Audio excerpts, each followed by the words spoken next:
తెలంగాణ రాష్ట్ర రాజకీయాల్లో బీఆర్ఎస్కు ఊహించని ఝలక్. బీఆర్ఎస్ కీలక నేతపై కేసు నమోదు, తీవ్ర టెన్షన్లో మిగతా నాయకులు అంటూ వార్తలు అయితే వస్తున్నాయండి. దీనికి సంబంధించి పూర్తిగా ఇన్ఫర్మేషన్ ఈ వీడియోలోకి వెళ్ళి తెలుసుకుందామండి. వీడియోని స్కిప్ చేయకుండా ఎండ్ వరకు చూసే ప్రయత్నం చేయండి, కంప్లీట్ ఇన్ఫర్మేషన్ దొరుకుతుంది.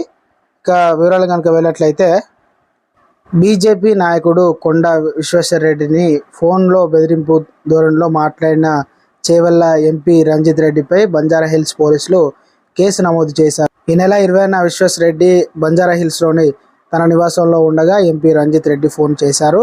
తమ పార్టీ సర్పంచ్తో ఎందుకు మాట్లాడుతున్నావంటూ ప్రశ్నించారు. అంతేకాకుండా దుర్భాషలాడడంతో పాటు తీవ్ర స్థాయిలో బెదిరించారు, వ్యక్తిగత విమర్శలు చేశారు. ఈ వ్యవహారంపై కొండా విశ్వేశ్వర్రెడ్డి బంజారాహిల్స్ పోలీసులకు ఫిర్యాదు చేశారు.